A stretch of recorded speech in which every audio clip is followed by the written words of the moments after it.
کسی سیانے نے ٹھیک ہی کہا ہے، مرد کو آباد بھی عورت کرتی ہے اور برباد بھی۔ شادی ہر انسان کی زندگی کا ایک خوبصورت پل ہوتا ہے جسے وہ اچھی طرح جینا چاہتا ہے اور ہر ایک کے ساتھ اس خوشی کو بانٹنا چاہتا ہے۔ اگر انسان کی شادی اس عورت سے ہو جائے جس سے وہ محبت کرتا ہے تو وہ خود کو دنیا کا خوش قسمت انسان محسوس کرتا ہے، لیکن میرے ساتھ ایسا نہیں تھا۔ میرے سامنے شادی کارڈ نہیں، میری شکست کا اعلان موجود تھا، جو چیخ چیخ کر اس مردود کی فتح اور میری شکست کا ثبوت تھا۔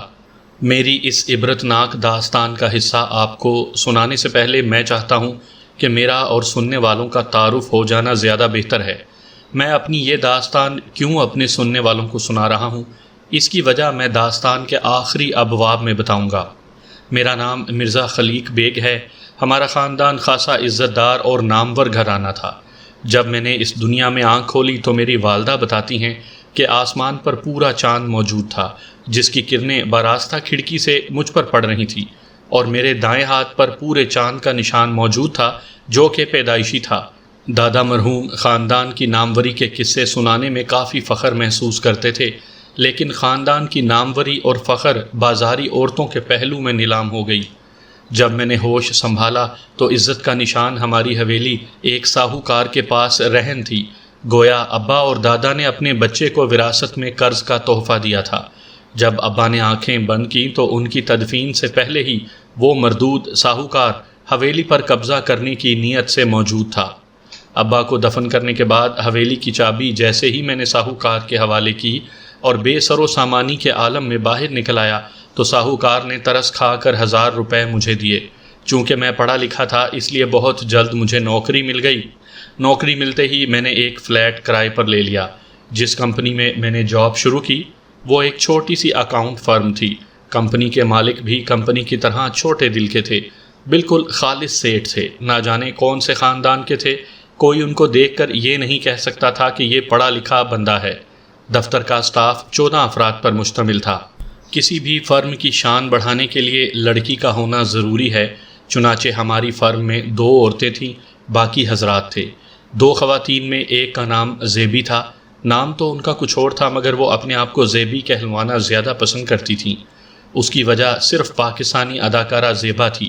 بلا شبہ زیبا پاکستان کا فخر تھی، مگر اتنی پرانی اداکارہ کو پسند کرنا میری سمجھ سے باہر تھا۔ زیبی فرم میں ٹیکس کنسلٹنٹ تھی، عمر 50 سال کے قریب تھی۔ دوسری موصوفہ کا نام اینجیلا تھا۔ اینجیلا ہی تھی جو دفتر میں سب کی آنکھوں کا تارا تھی۔ دفتر کا ہر شخص اس کی نظر التفات کا منتظر رہتا تھا۔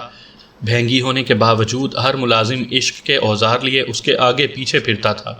اس روز موسم ابر آلود تھا، ہلکی ہلکی بوندیں برس چکی تھیں۔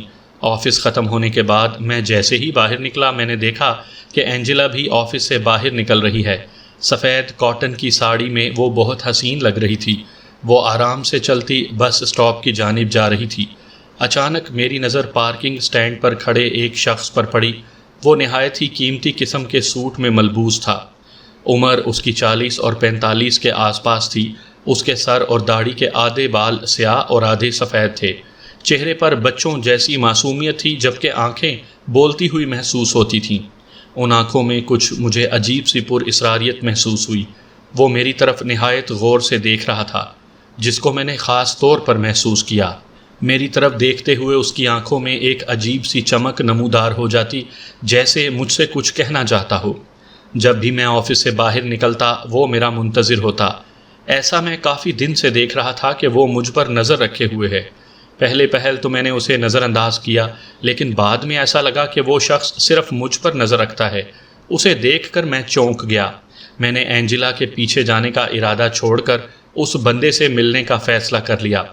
آج اس سے ملاقات کر کے وجہ دریافت کروں کہ وہ مجھے اس طرح کیوں دیکھتا ہے۔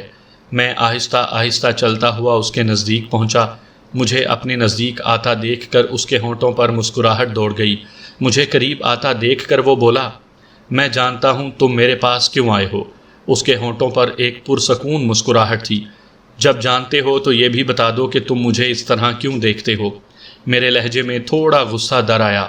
تم سے ایک کام ہے۔ وہی پرسکون مسکراہٹ اس کے لبوں پر تھی۔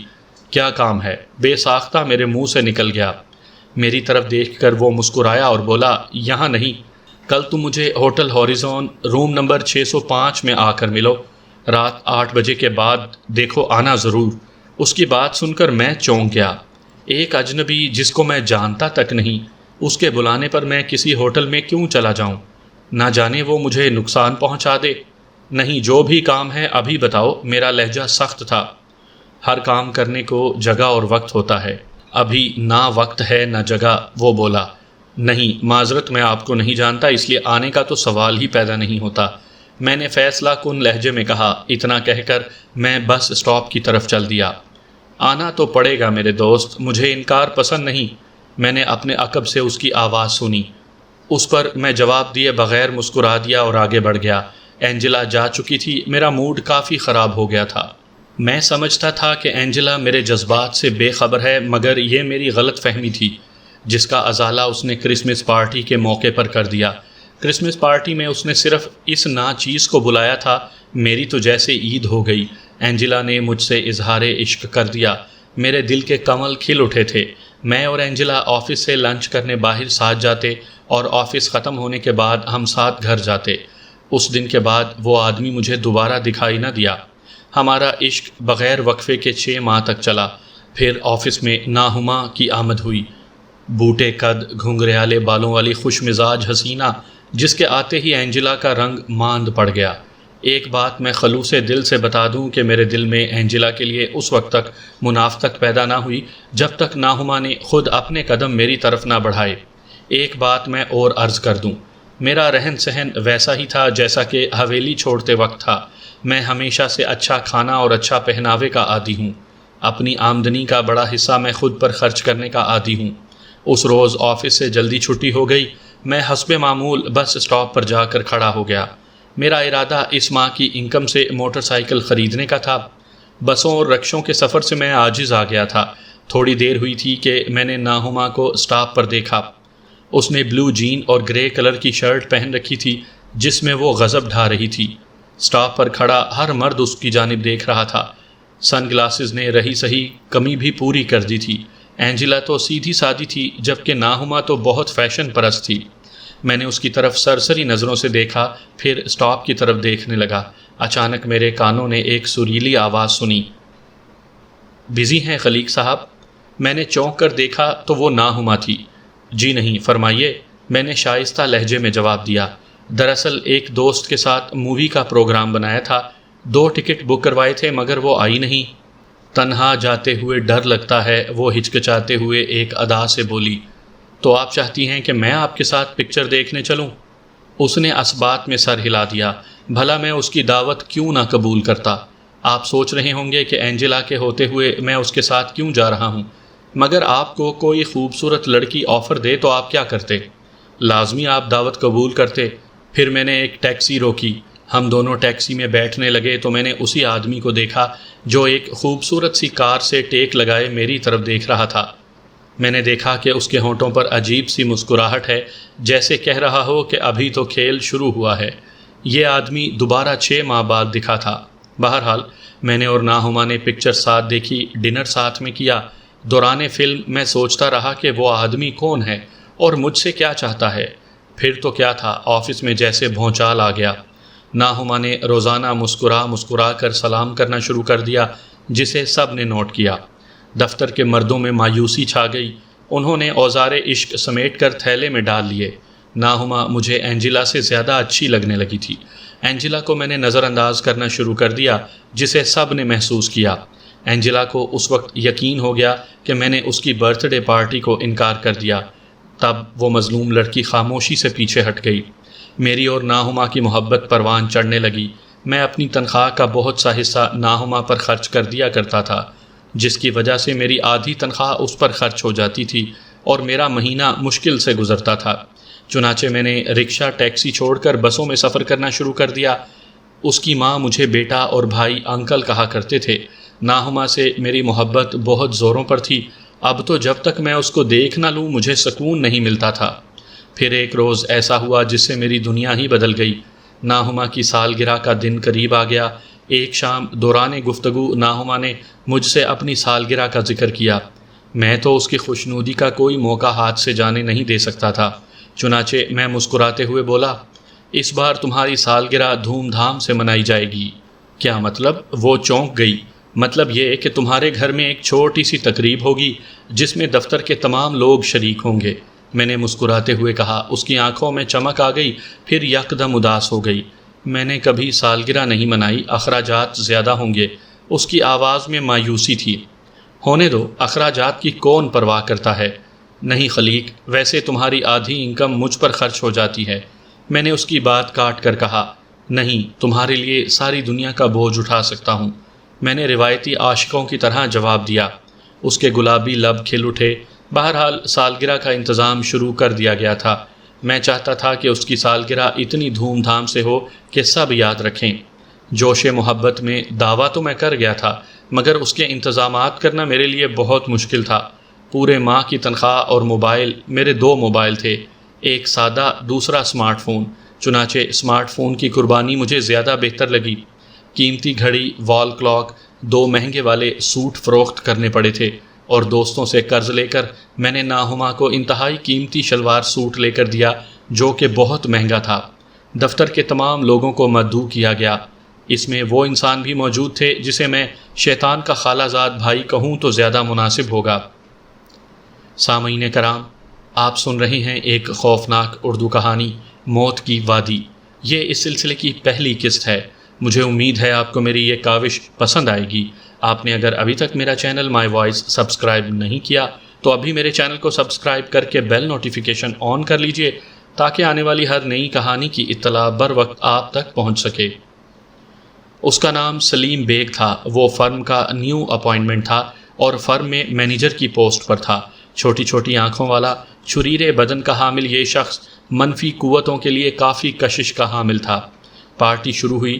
دفتر کے لوگوں نے حسب توفیق تحائف دیے۔ اس میں سلیم بیگ کا وہ مخملی ڈبہ بھی تھا جو سب سے الگ تھا اور خوبصورت بھی۔ میری طرف سے یہ حقیر سا نذرانہ۔ سلیم بیگ نے جھک کر نہایت عاجزانہ لہجے میں کہا، میں نے دیکھا کہ ناہما کی آنکھوں میں چمک ظاہر ہوئی ہے۔ تمام مہمانوں کے تحفے کھلے تھے، لیکن ناہما کا دھیان اسی طرف تھا۔ خود میری حالت بھی اس سے مختلف نہ تھی۔ میں خود بھی اشتیاق میں تھا کہ دیکھوں کہ ڈبے میں کیا ہے۔ مہمانوں کے جانے کے بعد ڈبہ کھلتے ہی میری آنکھیں کھل گئیں۔ خود ناہما کا حال بھی مجھ سے مختلف نہیں تھا۔ ڈبے کے اندر سونے کا ہار موجود تھا۔ سونے کا سیٹ دیکھ کر ناہما کا چہرہ گلزار ہو گیا۔ ناہما ہونٹ سکوڑ کر بولی، سونے کا معلوم ہوتا ہے، سستا ہوگا۔ میں نے جلن بھرے لہجے میں کہا، تمہیں ان چیزوں کی کیا تمیز، کم از کم 40 کا ہوگا۔ ناہما سج دھج کر آئینے کے سامنے کھڑی ہو گئی۔ وہ اس قدر مخلص نکلے گا کہ مجھے اندازہ نہ تھا۔ ناہما زیر لب بڑبڑائی۔ ناہما کے منہ سے اس کی تعریف سن کر مجھے بہت برا لگا، لیکن میں چپ رہا۔ تھوڑی دیر بعد میں نے اسے کہا، اچھا اللہ حافظ، میں چلتا ہوں۔ خدا حافظ۔ بے خیالی میں بندوں کے نگ درست کرتے ہوئے وہ بولی۔ میری آنکھوں تلے اندھیرا چھا گیا۔ مجھے یقین نہ تھا کہ وہ اس قدر بے اعتنائی کا مظاہرہ کرے گی۔ مجھے اس مردود پر غصہ بھی آ رہا تھا کہ اس نے اتنا قیمتی تحفہ کیوں دیا۔ میں دل برداشتہ سا ہو کر وہاں سے چلا آیا۔ خود پر بھی غصہ آ رہا تھا کہ سالگرہ کا راگ چلایا۔ پھر میں نے خود کو تسلی دی کہ عورت کی فطرت ہے زیورات پر مرنا۔ وہ بہت جلد مجھ سے معافی مانگ لے گی کہ سونے کی چمک سے مروب ہو کر اس نے میری دل شکنی کی تھی۔ کافی دیر تک میں غم و غصے کا شکار رہا۔ دوسرے دن میں حسب معمول دفتر گیا، مگر نہ جانے کیوں اس کی مسکراہٹ میں وہ تازگی اور جان محسوس نہ ہوئی جو پہلے تھی۔ لنچ تک نہ میں نے اس سے کوئی بات کی، نہ ہی اس کو مخاطب کیا۔ پورا دن ہم دونوں نے ایک دوسرے سے بات نہ کی۔ حیرت انگیز بات یہ تھی کہ اس نے بھی مجھ سے بات نہ کی۔ آفس ختم ہونے کے بعد میں شام کو بس اسٹاپ پر جا پہنچا، لیکن وہ جا چکی تھی، ورنہ وہ ہمیشہ میرا انتظار کیا کرتی تھی۔ مجھے بہت برا لگا۔ اس رات میں نے 2 بجے تک سگریٹوں پر سگریٹیں پیں۔ نہ جانے کب میں سویا مجھے یاد نہیں۔ صبح ماسی پورے بیڈ پر سگریٹوں کے ٹوٹے دیکھ کر حیران رہ گئی۔ دوسرے دن بھی سین آن تھا۔ نہ اس نے بات کی، نہ ہی میں نے۔ دفتر کے لوگوں نے بھی اس چیز کو فیل کیا۔ ان لوگوں کی نگاہوں میں میرے لیے تضحیک کا عنصر نمایاں تھا۔ بس اینجلا کی نگاہوں میں نے ہمدردی دیکھی۔ اس دن شام کو میں 15 منٹ پہلے آفس سے باہر نکل آیا میرا ارادہ آج اس سے شادی کی بات کرنے کا تھا۔ جیسے ہی میں اسٹاپ پر پہنچا تو میں نے دیکھا کہ وہ پہلے ہی کھڑی ہے۔ اچانک میں نے اس مردود سلیم بیگ کو آتے دیکھا۔ میں تھوڑا سائیڈ میں کھڑا ہو گیا۔ اچانک وہ ٹہلتی ہوئی سلیم بیگ کے پاس جا کر کھڑی ہو گئی۔ پھر میں نے جو سنا وہ لفظ نہیں، بم کے گولے تھے۔ میرا دماغ سائیں سائیں کرنے لگا تھا، میری آنکھیں حیرت سے پھیل گئیں اور میں سناٹے میں آ گیا۔ وہ کہہ رہی تھی، بزی ہیں سلیم صاحب؟ نہیں، گھر جا رہا تھا۔ آپ حکم کریں، سلیم مسکرا کر بولا۔ اس کے بعد اس سے آگے مجھ سے سنا نہ گیا۔ اس نے ہو بہو وہی لفظ کہے جو مجھ سے کہے تھے۔ میں نے دیکھا کہ سلیم کے چہرے پر مسکراہٹ نمودار ہوئی اور وہ دونوں ٹیکسی میں سوار ہو کر چلے گئے۔ جیسے ہی وہ دونوں ٹیکسی میں سوار ہوئے، اچانک میری نظر پان کے کیبن پر پڑی۔ میں نے دیکھا وہی آدمی کھڑا تھا اور بڑے غور سے میری طرف دیکھ رہا تھا۔ اس کے ہونٹوں پر معنی خیز مسکراہٹ تھی۔ مجھے ایسا لگا کہ وہ بھی میرا مذاق اڑا رہا ہے، میرے الو بن جانے پر خوش ہے۔ اس پراسرار شخص کی نگاہیں ٹیکسی پر بھی تھیں۔ میں اس کی جانب بڑھا تو سامنے سے ایک بس گزرنے لگی۔ بس جیسے ہی نظروں کے سامنے سے گزری تو آدمی غائب تھا۔ اتنی جلدی کسی آدمی کا یوں غائب ہونا میرے لیے حیرت انگیز تھا۔ سلیم بھی میری طرح اس کے جھانسے میں آ کر مووی دیکھنے چلا گیا۔ اب وہ کھلم کھلا سلیم سے عشق کر رہی تھی اور مجھے دودھ سے مکھی کی طرح نکال کر پھینک دیا تھا۔ یقین کرنا مشکل تھا کہ دولت نے محبت کو ہرا دیا تھا۔ دوسرا دن میرے لیے ایک اور تکلیف دہ دن تھا۔ میں نے اس بے مروت ہرجائی کو اس سلیم بیگ کے ساتھ آتے دیکھا۔ اس کے چہرے پر ایسی مسکراہٹ تھی جیسے کہہ رہی ہو کہ بے وقوف زندہ ہے، عقل مند بھوکا نہیں مر سکتا۔ اسی دوران ایک ہفتہ گزر گیا۔ ایک ہفتے کے بعد شادی کا جو پہلا کارڈ میرے سامنے آیا وہ میری شکست کا اعلان تھا، جو چیخ چیخ کر اس مردود کی فتح اور میری شکست کا ثبوت تھا۔ کارڈ پر میری جگہ سلیم بیگ کا نام تھا۔ میں تو یہی سمجھ رہا تھا کہ وہ مجھ سے محبت کرتی ہے، لیکن ایسا کچھ نہیں تھا۔ وہ تو دولت سے پیار کرتی تھی۔ آفس میں بھی میرا موڈ خراب رہا۔ لنچ میں سب جانے لگے تو میں اپنی جگہ سے اٹھا۔ شادی کا کارڈ میرے ہاتھ میں تھا۔ میں آہستہ سے چلتا ہوا اس کے پاس جا پہنچا۔ وہ سلیم کا انتظار کر رہی تھی۔ یہ کیا ہے؟ میں نے شادی کارڈ اس کو دکھاتے ہوئے طنزیہ انداز میں پوچھا۔ جو تم دیکھ رہے ہو، اس نے لاپرواہی سے جواب دیا اور کاؤنٹر چھوڑ کر جانے لگی، مگر میں نے اس کو جانے نہ دیا اور اس کا بازو زور سے پکڑ لیا۔ چھوڑو میرا بازو، مجھے درد ہو رہا ہے۔ اس نے سسکاری لی۔ کیوں؟ تم مجھے ایسے دھوکہ دے کر نہیں جا سکتی، میں نے غصے بھرے لہجے میں کہا۔ تم بھوکے مجھے کیا دے سکتے ہو؟ سلیم تم سے زیادہ مالدار ہے، اس نے سرد لہجے میں کہا۔ اس کا مطلب تم نے مجھے بے وقوف بنایا، میں نے غصے سے کہا۔ میری آواز غم سے بوجھل تھی۔ ہاں، دیر سے، مگر تم ٹھیک سمجھے، وہ مسکرائی۔ اس کے لہجے میں میرے لیے تضحیک کا عنصر موجود تھا۔ تم مجھے ایسے دھوکہ نہیں دے سکتی، میں نے چلا کر کہا اور ساتھ ہی اس کو بالوں سے پکڑ لیا۔ چھوڑو مجھے، جنگلی، گنوار، جاہل، وہ چلائی۔ اس کے اس طرح چلانے سے آفس کے دوسرے لوگ بھی جمع ہو گئے، لیکن کوئی آگے نہ بڑھا۔ بڑھنے والوں میں صرف ایک ہی تھا جس کا نام سلیم بیگ تھا۔ سلیم نے مجھے گریبان سے پکڑ کر دھکا دیا اور بھرپور ہاتھ مارا۔ میرے ہونٹوں سے خون نکل آیا۔ میں گالیاں اور ناہما کو جان سے مارنے کی دھمکیاں دیتا ہوا غصے میں آفس سے باہر نکل آیا۔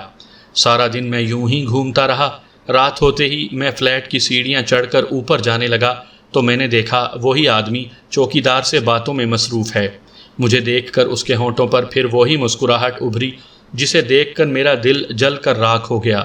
میں غصے سے اس آدمی کی طرف بڑھا اور اس کا گریبان پکڑ لیا۔ کیا چاہتا ہے تو؟ میں نے غصے سے کہا۔ صرف میرا کام، اس کے بعد میں تمہیں کچھ نہیں کہوں گا، وہ پرسکون مسکراہٹ سے بولا۔ اس کے جواب میں نے اسے وہ جملے کہے کہ اگر اس آدمی کی ماں سن لیتی تو ضرور شرمندہ ہو جاتی۔ میرے جملے سن کر وہ ہنس پڑا۔ کام تو کرنا پڑے گا چاہے کچھ بھی ہو۔ میں نے اسے کوئی جواب نہ دیا اور ہونٹ چباتا ہوا فلیٹ کی سیڑھیاں چڑھ گیا۔ مجھے اچھی طرح سے یاد ہے، رات کو ناہما کی نہایت نفرت بھرے میسج کرنے کے بعد مجھے پتہ ہی نہ چلا کہ کب میں سو گیا تھا۔ مجھے اچھی طرح سے یاد ہے کہ میں نے بڑا ہی خوفناک خواب دیکھا، جس کے اثر سے میں کافی دیر تک پریشان رہا تھا۔ میں نے دیکھا میں اپنے فلیٹ کے نیچے کھڑا ہوں، غالباً مغرب کے بعد کا وقت تھا۔ میں بالکل تیار حالت میں ہوں۔ اچانک میرے سامنے ایک کار آ کر رکی۔ کار مجھے یاد نہیں کس ماڈل کی تھی۔ میں نے دیکھا کہ کار کے اندر ناہما ہے، لیکن ناہما ڈرائیونگ سیٹ پر نہیں بلکہ پچھلی سیٹ پر تھی۔ ڈرائیونگ سیٹ پر ایک شخص بیٹھا ہوا تھا۔ اس نے اپنے سر پر فلیٹ ہیٹ رکھا ہوا تھا جس کا چہرہ نظر نہیں آ رہا تھا۔ اس کا چہرہ اندھیرے میں تھا، روشنی صرف پچھلے حصے میں تھی۔ یہ میرے لیے کافی حیرت انگیز بات تھی۔ ناہما نے ایسے کپڑے پہن رکھے تھے جو کسی بھی طرح سے باوقار نہیں تھے۔ اس نے ریڈ کلر کا باٹم ٹاپ پہن رکھا تھا، چہرے پر گہرے سرخ رنگ کی لپسٹک لگا رکھی تھی اور گہرے رنگ کی آئی شیڈ سے آنکھوں کے اوپری حصے کو سجا رکھا تھا۔ ناہما کے چہرے پر سحر زدہ کیفیت تھی۔ ایسا لگ رہا تھا کہ اس نے بہت زیادہ پی رکھی ہو یا پھر کسی تنویمی عمل کے زیر اثر آ گئی ہو۔ ناہما تم؟ میں نے دانت پیستے ہوئے غصے سے کہا، لیکن اس نے کوئی جواب نہ دیا۔ ایسا لگ رہا تھا کہ وہ اپنے آپے میں ہے ہی نہیں۔ تم دفع ہو جاؤ، میں غصے سے لرزتے ہوئے بولا۔ اچانک میں نے دیکھا کہ ڈرائیونگ حصے کی طرف روشنی ہوئی۔ ڈرائیور کا چہرہ دیکھ کر میں اچھل پڑا۔ یہ وہی شخص تھا جو مجھے اس دن روڈ پر نظر آیا تھا اور رات کو چوکیدار کے سامنے بھی جھگڑا ہوا تھا اور میں نے اسے گالی سے بات کی تھی۔ بیٹھ جاؤ گاڑی میں، اس کا لہجہ پرسکون تھا۔ میں کیوں بیٹھوں؟ میں نے طیش میں آ کر کہا۔ جواب میں اس نے ٹھنڈی سانس لی۔ دوسرے ہی پل میری آنکھیں خوف سے پھیل گئیں اور مجھے گاڑی میں بیٹھنا ہی پڑا۔ اس پراسرار شخص نے ایک چھوٹا سا ریوالور نکال کر مجھ پر تان لیا تھا۔ جیسے ہی میں گاڑی میں بیٹھا، اس پراسرار شخص نے میری جانب غور سے دیکھنا شروع کر دیا۔ مجھے ایسا لگا کہ جیسے اس کی آنکھوں سے برقی رو نکل کر میری آنکھوں میں منتقل ہو گئی ہو۔ مجھے ایک جھٹکا لگا، پھر میری کیفیت ویسی ہو گئی جیسی ناہما کی تھی۔ کار چل پڑی تھی۔ مجھے ایسا لگ رہا تھا کہ میرا ذہن خوابناک کیفیت کے زیر اثر ہے۔ قدرتی چھت پر پورے چاند کی روشنی محیط تھی۔ خوشگوار ہواؤں سے موسم خوبصورت تھا۔ چاروں طرف گہرا سناٹا تھا۔ کار ایک گھنے جنگل سے ملحق سڑک پر کھڑی تھی۔ وہ پراسرار آدمی ہم دونوں کو لے کر جنگل میں داخل ہو چکا تھا۔ جنگل میں تھوڑے تھوڑے فاصلے پر جنگلی جانوروں کی آوازیں تھیں جن سے ہم دونوں کو کسی طرح کا خوف نہیں محسوس ہو رہا تھا۔ ہم دونوں یوں چلے جا رہے تھے جیسے اس کے زر خرید غلام ہوں۔ وہ شخص ہماری رہنمائی کرتا ہم دونوں کو ایک جگہ لے آیا۔ وہ ایک وادی تھی۔ وادی کے چاروں اطراف سرخ رنگ کے پہاڑ تھے۔ اس کی زمین بھی سرخ تھی۔ کافی دیر چلنے کے بعد ہم ایسی جگہ آ گئے جہاں ایک چھوٹی سی قدرتی جوہڑ سی بنی ہوئی تھی۔ جوہڑ کا قطر اتنا بڑا ہوگا جتنا گھروں میں پانی کے ٹینک کے ڈھکن کا قطر ہوتا ہے۔ اس جوہڑ کے چاروں اطراف خودرو جھاڑیاں اور پودے تھے۔ سب سے حیرت انگیز بات تھی کہ جھاڑیاں اور پودے، گھاس، سب کا رنگ لال تھا جیسے کہ خون کا ہوتا ہے۔ وادی کے اندر ان جھاڑیوں اور پودوں کے علاوہ ہر درخت، پتے، پودے سب سرخ تھے۔ اس جوہڑ کے پانی کا رنگ سبزی مائل تھا۔ حیرت انگیز بات یہ تھی کہ تنویمی کیفیت میں ہونے کے باوجود میں ہر چیز کو سمجھ اور محسوس کر رہا تھا۔ اس آدمی نے جیب سے کالی دیوی کا پاکٹ سائز بت نکال کر اس جوہڑ کے سامنے رکھ دیا اور دونوں ہاتھ بلند کر کے کھڑا ہو گیا۔ اس کے چہرے کے تاثرات اسپاٹ تھے۔ وہ آدمی کہنے لگا، کالی ماں، تیری بلی لے آیا ہوں۔ اس پوتر پانی سے وہ شے پرکٹ کر دے جس کے لیے تیرا یہ سیوک کافی سالوں سے تپسیا کر رہا ہے۔ اچانک میں نے دیکھا کہ پانی کا سبزی مائل رنگ سیاہ ہونے لگا ہے۔ دفعتاً وہ پراسرار شخصیت میری طرف مڑا اور میری آنکھوں میں آنکھیں ڈال کر سخت لہجے میں کہنے لگا، کالی ماں کے آدیش کے انوسار اس لڑکی کو گولی مار دو۔ یہ لو پستول۔ مجھے ایسا لگا کہ کوئی مجھے مجبور کر رہا ہے۔ میں نے پستول ہاتھ میں لے لیا۔ اسی لمحے میں نے دیکھا کہ ناہما ہوش میں آ گئی ہے۔ اس نے میرے ہاتھ میں پستول دیکھا تو اس کی چیخ نکل گئی، مت مارو۔ ناہما نے ترہم نظروں سے اس پراسرار شخص کی طرف دیکھا مگر اس کی جانب سے کسی طرح کا رسپانس نہیں آیا۔ میں نے سحر زدگی کے عالم میں پستول ناہما پر تان دیا۔ ناہما کی آنکھوں میں خوف زدگی کے تاثرات نظر آئے۔